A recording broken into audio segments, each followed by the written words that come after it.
Bonjour, bienvenue sur Mosaïque, la chaîne en quête du sens de l'actualité. Bonjour, Éric Danon. Bonjour.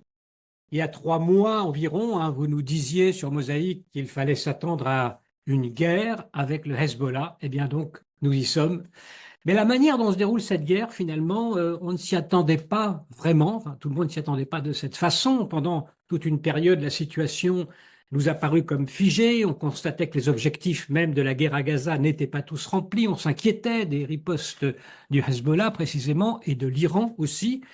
Depuis l'attaque des Beepers, qui a été suivie donc par l'élimination de Nasrallah, de nombreux autres dirigeants du Hezbollah, avec la destruction en cours des capacités offensives de la milice chiite, cette situation en apparence stagnante donc s'est brusquement emballée. Tout se passe comme si Israël avait soudain changé de stratégie, s'était engagé dans une riposte plus offensive, de manière ciblée, mais apparemment très efficace contre ses ennemis, et ce sur plusieurs fronts. Alors, est-ce que vous diriez, pour commencer cette question un peu large, est-ce que vous diriez que ce tournant que l'on constate dans la guerre, en tout cas qui apparaît comme tel, s'inscrit dans une forme de continuité, ou bien est-ce qu'il y a eu une décision, un basculement, une décision politique d'accélérer les opérations, Éric Danan?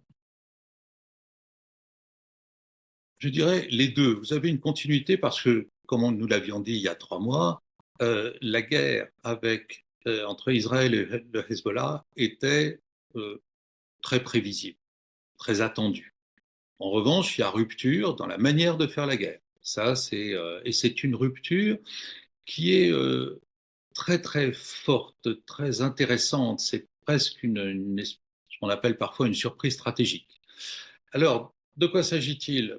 Déjà, euh, l'affaire des beepers, qui, d'un point de vue de la manière de mener la guerre, est tout à fait intéressante. C'est que d'habitude, vous avez soit euh, des attaques de masse, soit des attaques ciblées. Quand Israël cible ses ennemis ou n'importe quel pays, ça relève de 2 ou 3 personnes qui sont ciblées. Quand vous avez une attaque de masse, presque par définition, vous la considérez comme indiscriminée. Et là, pour la première fois, et c'est une première dans l'histoire, vous avez à la fois une attaque de masse et ciblée. Et ça, c'est une vraie rupture qui place le Mossad et les acteurs de tous ceux qui ont monté l'opération vraiment dans une posture nouvelle. La deuxième rupture, c'est que pour la première fois, Israël, pour atteindre Nasrallah, a utilisé des bombes à perforation lourde, donc des bombes capables d'atteindre un objectif à 30 mètres de profondeur, ce qu'il n'avait jamais utilisé avant. Deuxième élément de rupture dans la manière de mener la guerre. Enfin, il y a eu auparavant l'élimination de Haniyeh en Iran même, avec un processus dont on ignore encore quelques éléments techniques. Qu'est-ce que ça signifie? Ça signifie que Israël a montré une capacité de préparation de long terme, car toutes ces opérations, ces 3 opérations, supposaient une préparation longue, plus d'1 an, mais avec une capacité de les mettre en œuvre lorsque l'opportunité s'est présentée. Haniyeh s'est préparé depuis longtemps, mais bon, il ne pouvait pas prévoir que Haniyeh serait là ce jour-là, etc. Et donc, hop, il déclenche l'opération sur Haniyeh. Même chose sur les Vipers, euh, comme une espèce de signal presque de guerre préventive au sens de 1967. Ils attaquent le Hezbollah comme ils ont attaqué l'Égypte et éliminé les avions égyptiens au début de la guerre de 67. Et puis vous avez aussi l'opération pour éliminer Nasrallah, alors que, voilà, tout ça pour dire que d'habitude, on on pensait qu'Israël avait une capacité de réaction rapide en opportunité. Là, ce qui est très intéressant, c'est qu'on voit qu'Israël a une capacité de programmation à long terme, de programmer pendant 1 an, 2 ans peut-être, des opérations, avec d'abord dans le plus grand secret, sans jamais rien annoncer, et avec une capacité de mise en œuvre en opportunité extrêmement rapide. Et ça, c'est une manière de faire la guerre qui est évidemment très déstabilisante pour tous les ennemis d'Israël. Et cela explique aussi peut-être cette phase un peu de palier où on devait attendre que la chose soit prête pour l'exécuter. Alors, Euh, je pense qu'elle était prête déjà depuis un bout de temps, mais il fallait attendre la bonne opportunité. C'est là que Netanyahou montre que c'est un politique hors pair, c'est qu'il a attendu, mais on peut dire qu'il a attendu. En tout cas, il a profité du timing, c'est-à-dire de la présence de Haniyeh à Téhéran ou des choses comme ça, pour mettre en œuvre cette nouvelle manière de faire à un moment de la préparation de l'élection présidentielle où aucun américain ou aucun des deux candidats ne peut lui reprocher quoi que ce soit. En fait, en se rapprochant du 5 novembre et en déclenchant toutes ces opérations à un mois de l'élection, eh bien, en fait, il verrouille la capacité des Américains de lui reprocher ce qu'il fait. Ça, c'est déjà très bien. C'est pour les deux candidats. L'autre chose, mais c'est pas calculé pour, mais ça tombe très bien pour lui. C'est là aussi qu'on voit les politiques qui savent jouer des agendas et des calendriers. C'est qu'il est en position de participer ou d'organiser les commémorations du 7 octobre en bien meilleure posture qu'il ne l'était il y a 2 mois. Vous voyez que pour le 7 octobre, même ceux qui lui reprochent le 7 octobre, par exemple, la faillite du renseignement le 7 octobre. Voilà le Mossad réhabilité par l'opération des Beepers, par l'opération Agnier, par l'opération Nasrallah. Donc, et puis, d'un point de vue politique, incontestablement, Israël a repris l'offensive et se trouve maintenant en position de force dans tout le Proche-Orient. Et accessoirement, vous n'avez rien entendu de la part des pays arabes qui, comme je l'avais dit la dernière fois, sont très contents que Israël fasse le sale boulot avec les islamistes extrémistes. Tout ça pour dire que le 7 octobre, alors qu'il y a 2 mois, en prévision du 7 octobre, Netanyahou était très critiqué à l'intérieur même d'Israël. Je suis convaincu que là, alors on verra bien parce que on est très proche du 7 octobre, donc cette émission va être diffusée peut-être un peu avant ou un peu après, je ne sais pas, puisque aujourd'hui, à l'heure de l'enregistrement, nous sommes avant, eh bien, je suis convaincu que sa cote va remonter et qu'il ne sera pas sifflé dans les réunions ou dans les meetings, alors qu'il l'aurait été il y a 2 mois. Revenons à la situation militaire. Ce front nord, attaque des Vipers, élimination de Nasrallah, plusieurs autres dirigeants, bombardement sur les rampes de lancement. L'armée israélienne dit qu'il y a à peu près la moitié des rampes de lancement qui sont atteintes. Est-ce qu'on peut évaluer, Éric Danon, aujourd'hui, ce qui reste des capacités offensives de l'appareil militaire du Hezbollah? Bien sûr, le Hezbollah n'est pas totalement détruit, mais il est fortement atteint. Euh, Israël a gagné cette bataille-là et a pris un avantage décisif. Le Hezbollah est évidemment très déstabilisé. Ils ne vont pas se bousculer au portillon pour remplacer Nasrallah et les cadres. Euh, et l'Iran est aussi très déstabilisé parce que son troisième proxy, après les Houthis et le Hamas, troisième proxy, c'est le Hezbollah, eh bien, il est très atteint. Donc, la défense même de l'Iran est très atteinte aujourd'hui. Donc, on ne peut pas dire que le Hezbollah soit mort et été éliminé. C'est pas vrai. Il a été décapité. Cette décapitation, on va bien voir qu'est-ce qu'elle entraîne en termes de réaction.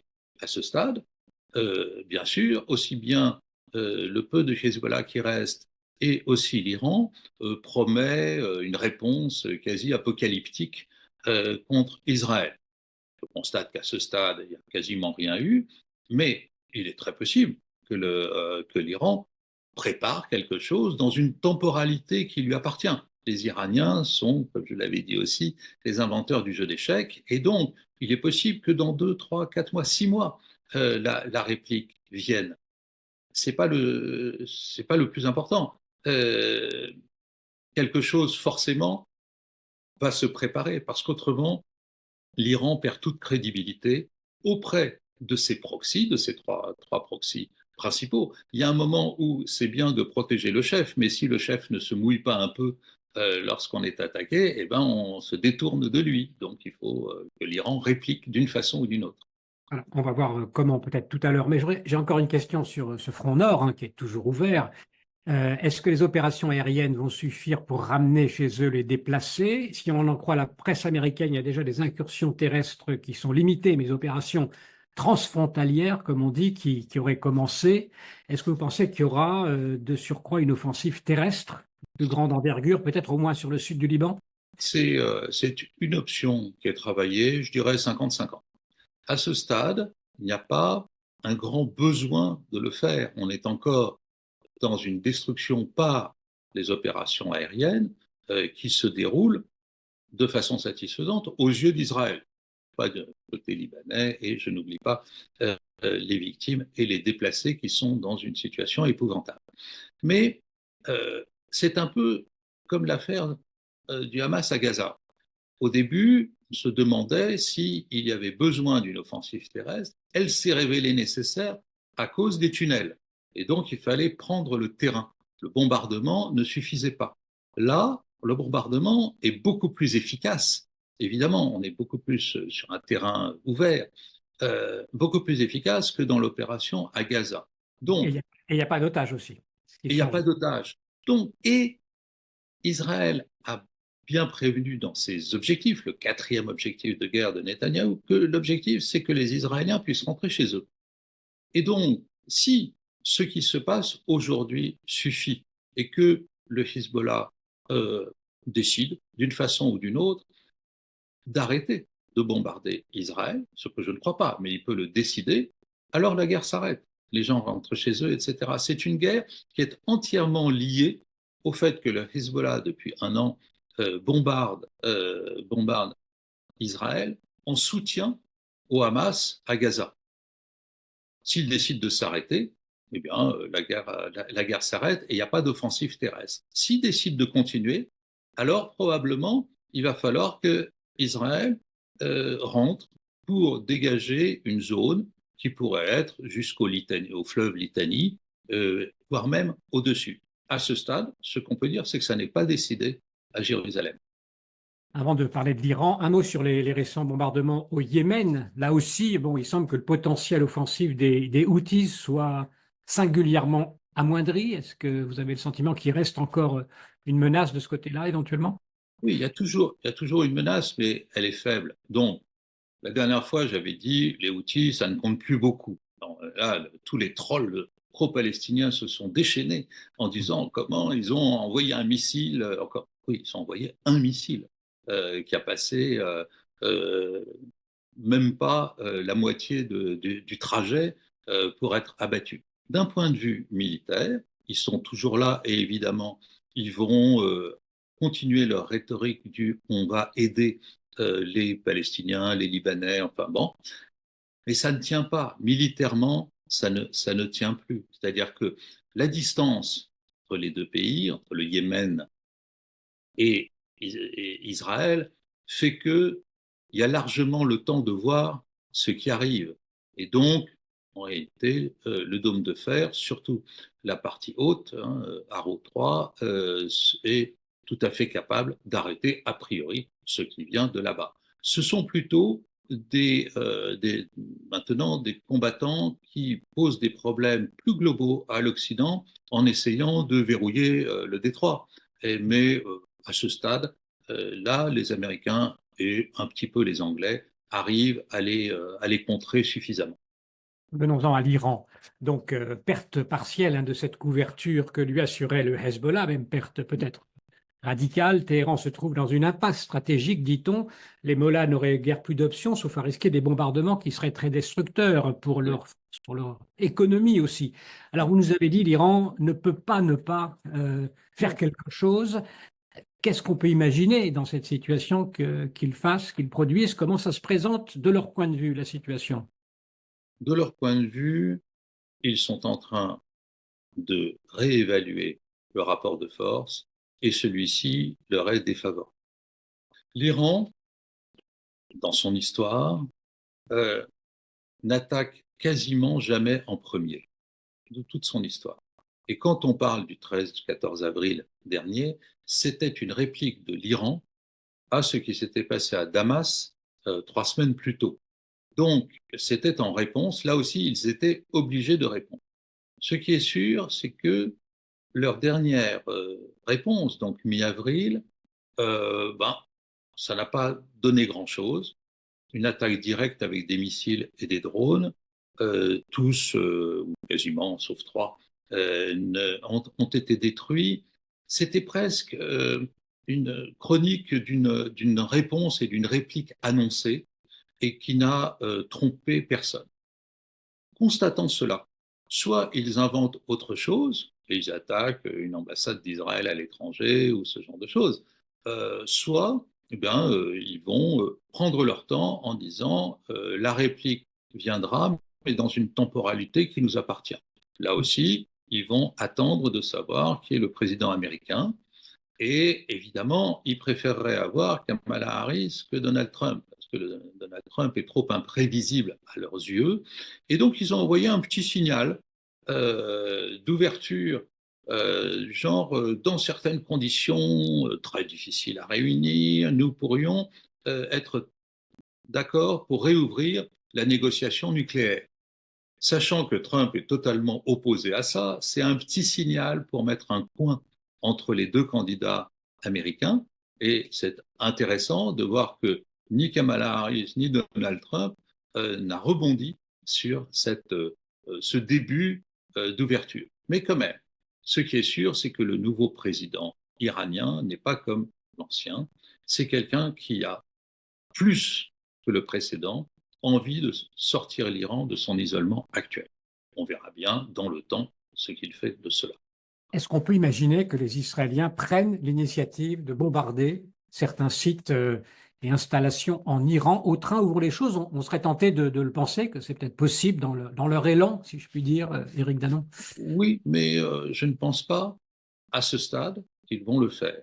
D'abord, encore une fois, Netanyahou attend son ami Trump et il faudra regarder de toute façon avec le nouveau président américain comment coordonner cette affaire. Car si Israël attaque, le problème, c'est pas l'attaque, c'est la réplique iranienne après. Parce que après, là, c'est sûr qu'il y aura une réplique iranienne. Et là, on rentre encore dans un autre type de guerre pour Israël, qui n'est pas une guerre contre un groupe plus ou moins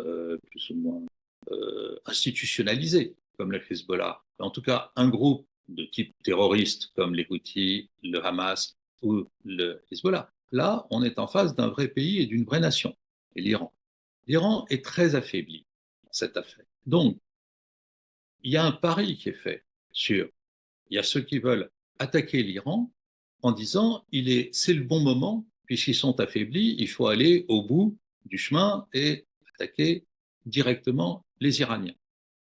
Il y en a d'autres qui disent, attention, devant une attaque israélienne en Iran, on peut avoir, au contraire, un regroupement de la population derrière ces chefs, une forme de nouvelle unité nationale retrouvée grâce, entre guillemets, à l'attaque israélienne.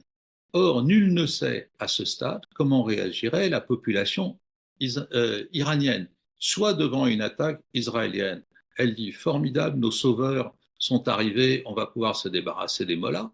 Soit cette population dit pas du tout, c'est une attaque contre notre grand et beau pays, et on se regroupe derrière les chefs, même si on ne les aime pas. À ce stade, on n'en sait rien. Et donc, je pense qu'il faut attendre de la même façon que l'attaque contre le Hezbollah a eu lieu parce qu'il y avait une moindre intensité dans la guerre avec le Hamas, qui est quand même détruit à 80%, et je ne serais pas étonné que Sinoir soit éliminé à son tour dans les semaines qui viennent, ou les mois qui viennent. De la même façon, l'attaque contre l'Iran ne peut se faire que si le Hezbollah est encore plus détruit qu'il ne l'est aujourd'hui. Il est vrai que dans les plans d'attaque d'Israël contre l'Iran, ce sont des plans compliqués, extrêmement ambitieux, la première étape, a toujours été le tapis de bombe sur le Hezbollah, parce que la réplique iranienne allait passer dans la programmation par le Hezbollah pour des raisons de proximité géographique. Donc, ce qui est intéressant, entre guillemets, d'un point de vue de la stratégie militaire, c'est que cette attaque contre le Hezbollah peut aussi être considérée comme la préparation de l'attaque contre l'Iran. Mais on est, encore une fois, dans des hypothèses qui se préciseront seulement une fois qu'on verra quelle est la nouvelle, comment les Israéliens vont fonctionner avec les Iraniens, avec les Américains après l'élection. Alors, on reprend peut-être un peu de recul pour cette Oui. dernière partie de l'entretien. Si on regarde les derniers développements de la guerre au Nord, on est surpris donc de cette capacité d'Israël à réduire la menace du Hezbollah sans qu'il y ait pour l'heure donc de riposte significative. On nous avait souvent prédit que ce front-là, il y aurait une guerre, s'il y avait une guerre ouverte, eh bien, elle pourrait être meurtrière pour Israël. Il y avait des scénarios, je me souviens, qui circulaient à plusieurs milliers de victimes en raison de l'arsenal du Hezbollah qui aurait pu saturer le système de protection israélien. Alors, qu'est-ce qui s'est passé pour que finalement rien de tout cela, pour l'instant en tout cas, n'advienne? Voilà. Euh, Je vais avoir tous les trolls pro-palestiniens contre moi, mais il s'est passé quelque chose qui relève du génie israélien dans l'art de la guerre, c'est-à-dire la surprise stratégique. C'est-à-dire que personne n'avait prévu l'affaire des beavers, aucun expert occidental et a fortiori aucun expert du côté du Sud, c'est-à-dire des Palestiniens et de leur soutien. Il y a une vraie rupture stratégique. Cette décapitation laisse tout le monde stupéfait. De même qu'ils ont parfaitement bien mené l'élimination de Hanier et qu'ils ont parfaitement bien mené euh, à la fois l'élimination de Nasrallah et la destruction d'une bonne partie de l'arsenal libanais. Parce que j'ai toujours dit, vous retrouverez ça d'ailleurs dans nos émissions, que Nasrallah était un stratège très moyen et une intelligence plus que moyenne. Et en fait, en bombardant, en envoyant des roquettes et des missiles sur Israël pendant pratiquement 11 mois maintenant, il devait bien se douter qu'à un moment, Israël allait répliquer. Mais il a fait comme si de rien n'était. Et l'autre chose, c'est qu'il n'a pas du tout vu que, en envoyant sans arrêt tous les jours des missiles et des roquettes diverses et variées, Israël faisait la cartographie de tous les lieux de lancement. Et il faut être vraiment bonnet comme lui pour ne pas voir qu'il s'exposait sans arrêt à l'observation israélienne des lieux de lancement. J'ai vu à l'époque déjà une bonne partie de cette cartographie qui était partagée avec les services français. C'était tout à fait impressionnant. Et donc je pense que depuis un an, Israël a quasiment repéré toutes les fermes, les maisons, etc., les rampes de lancement où étaient les missiles et tout. Du coup, en préparant cela soigneusement, la première attaque ou l'attaque de la première semaine est destructrice de peut-être la moitié de cet arsenal. Et on voit d'ailleurs très bien des images où Israël envoie un missile sur une maison et on voit des explosions successives à l'intérieur de la maison ou même des maisons à côté parce que ce sont les missiles qui étaient stockés là qui explosent. Encore fallait-il savoir où c'était. Après, il y a du collatéral, je déteste ce terme parce qu'il ne prend pas en compte la dimension humaine, mais il y a beaucoup de gens qui sont morts parce que à proximité de ces lieux de stockage et de lancement. Et puis enfin, quand même, il faut avoir une pensée forte pour quasiment ce million de Libanais qui n'en peuvent mais et qui sont aujourd'hui en déplacement à l'intérieur, voire en Syrie, dans des conditions très très difficiles. Alors, au niveau des changements encore, on entendait beaucoup la phrase avant la phase actuelle de la guerre. À chaque conflit, à chaque fin de conflit, il y a un scénario qui se reproduit, les États-Unis qui empêchent Israël d'aller au bout de ses opérations, le privant de remporter finalement une victoire complète. Est-ce que ça semble différent aujourd'hui, c'est-à-dire que finalement, Israël, en forçant un peu la main, arrive à aller Bien jusqu'au sûr, bout? c'est là la merveilleuse pour Israël coïncidence de calendrier, c'est-à-dire c'est l'élection américaine. Vous ne pouvez avoir aucun reproche de l'administration américaine par rapport à ce que fait Israël dans le mois qui vient, jusqu'au 5 novembre. C'est là que c'est extrêmement fort.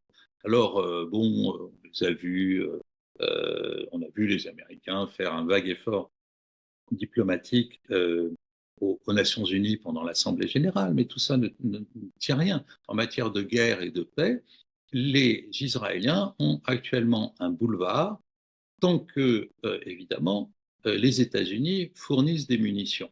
D'habitude, Israël a une autonomie d'environ 5 semaines de munitions. Là, là aussi, un calendrier très particulier, ils ont de quoi tenir, même si les Américains arrêtaient de fournir. Et vous pensez bien qu'ils ne vont pas arrêter de fournir. Si jamais ils arrêtent de fournir, c'est la fin de Kamala Harris, immédiatement. Et d'ailleurs, si elle voulait gagner, elle devrait soutenir Israël, comme le fait le camp Trump. Et donc, il n'y a rien à craindre pour Netanyahou du côté américain dans le mois qui vient. Vous pensez bien qu'il va en profiter. Certains disent aujourd'hui qu'il y a un nouvel Israël qui est en train de naître, comme une sorte de mutation d'identité nationale qui se traduirait par l'affirmation finalement d'une plus grande souveraineté. Israël ne s'excuserait plus ou moins de se défendre. Le logiciel des Israéliens est-il en train de changer selon vous, Éric Danon?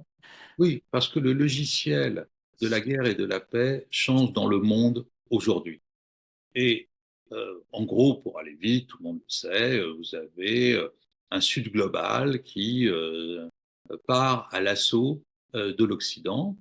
Le Sud global, c'est un ensemble de pays complètement hétéroclites, où euh, vous n'avez rien de commun ni géographiquement, ni politiquement, ni économiquement. Et donc, vous avez une chose en commun dans le Sud global, la volonté de voir l'Occident arrêter d'écrire l'histoire et de, d'être le moteur du monde.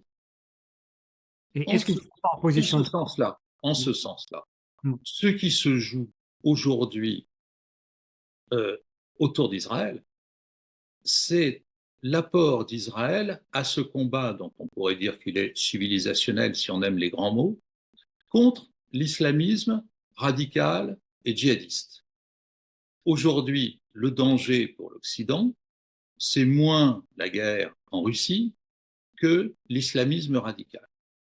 Et ça, c'est un vrai changement. Et en France, par exemple, si vous regardez quel est l'ennemi principal, certains vous diront c'est la Russie, etc. Mais la réalité, pour la France, que l'ennemi principal, ce sont ces groupes djihadistes radicaux, très violents, islamistes. Et de ce point de vue-là, euh, Israël fait un travail significatif que Netanyahou revendique tout le temps en disant aux Occidentaux, mais vous êtes fous, c'est moi qui fais le job aujourd'hui à votre place pour tuer enfin les islamistes radicaux, chose que vous n'avez pas faite. Et on l'a vu effectivement dans le fait que la France n'a rien dit à propos de l'élimination de gens qui avaient fait tomber le Drakkar au Liban il y a déjà 40 ans, Hmm. même un peu plus. Donc, vous voyez que là où l'Occident est piégé à son tour, c'est qu'en fait, s'il considère que le danger de l'islamisme radical est peut-être la plus grande menace du moment, il est obligé de soutenir Israël. Sauf qu'il n'a pas envie de soutenir Israël au nom d'une volonté d'équilibrer ceci par le sort des Palestiniens et la question de l'État palestinien. Ce qui est sûr, c'est que actuellement, quand on voit l'absence de réaction des pays occidentaux à ce qui se passe aujourd'hui au Liban, et surtout quand on voit l'absence de réaction des pays arabes de la Méditerranée, eh bien, on voit qu'Israël marque des points et derrière lui une certaine conception d'un nouvel ordre du monde. On a parfois le sentiment qu'il y a malgré tout une difficulté pour, enfin, une fin de la domination occidentale avec cette émergence du Sud global. Israël, finalement, bon, est une sorte d'allié objectif avec Ouais. l'Occident par la force des choses, mais pas forcément non plus représentant point Ah non, avancé, on l'a dit, de non, non, l'Occident. non. Non, Il y a un changement qui se produit aujourd'hui par rapport aussi à cette situation de dépendance, on va dire, d'Israël par rapport au monde occidental. Ou absolument. Il y a, Israël a, par rapport à ce Sud global, surtout dans sa dimension religieuse extrémiste, Israël a choisi son camp et il emmène avec lui, intellectuellement, je dirais, tous ceux qui considèrent que l'islamisme radical est un vrai danger pour le monde. En même temps, dans sa manière de faire, il est profondément isolé à cause de sa manière de faire et son image est toujours aujourd'hui plus mauvaise qu'elle n'a jamais été dans l'ensemble du monde. Il n'empêche que je vois bien en surveillant de près les réactions partout dans le monde, hein, dans la presse, regardez encore l'Argentine récemment aux Nations Unies, mais il y a d'autres pays, que on est aujourd'hui à un point où, comment dire, les masques tombent parce que la guerre, ça fait tomber tous les masques. Et on voit de quel côté se situe chaque pays et chaque dirigeant. Je pense enfin que les guerres, pardon de cette expression, les guerres ont une vertu et une seule. Au bout du compte, elles font changer la situation et les paradigmes, ce qui permet de penser la paix en des termes différents de ceux auxquels on pensait avant la guerre. Je veux dire que en 1943, vous ne pouvez pas imaginer la paix de 1945. Et parce que vous êtes dans le brouillard de la guerre, dans la dureté de la guerre. Là, nous y sommes encore. Il est difficile d'imaginer la paix d'après. Ce que je soutiens, c'est que cette guerre fait complètement changer les paramètres et qu'il est en train de se passer quelque chose de tout à fait déterminant, ne serait-ce que, puisque je ne peux pas dire qu'est-ce qui va se passer, personne n'a de boule de cristal, mais cette guerre ouvre de nouveaux possibles. C'est ça qui est très fort. On était enfermé dans cette paix israélo-palestinienne, évidemment, à laquelle on ne peut pas aboutir parce qu'on ressort sans arrêt des choses qui n'ont aucune chance d'aboutir autour de la solution à deux États. Mais là, cette guerre a pour vertu, j'aime pas ce mot, mais c'est comme ça, euh, d'ouvrir de nouveaux possibles pour la suite. Merci beaucoup, Éric Danon, de nous avoir éclairci et ouvert aussi cette possibilité de nouveaux futurs à l'occasion donc de ces un an après le 7 octobre. On voit que les choses bougent effectivement de façon très, très profonde. On reviendra avec vous, évidemment, dans les semaines ou dans les mois qui viennent sur ces évolutions. Merci à tous pour votre attention. Merci à vous. Merci à vous. Merci beaucoup d'avoir écouté cette vidéo et pour suivre nos prochaines interviews, eh bien, vous pouvez vous abonner à Mosaïque. C'est très simple, il suffit de cliquer sur le bouton ci-dessous.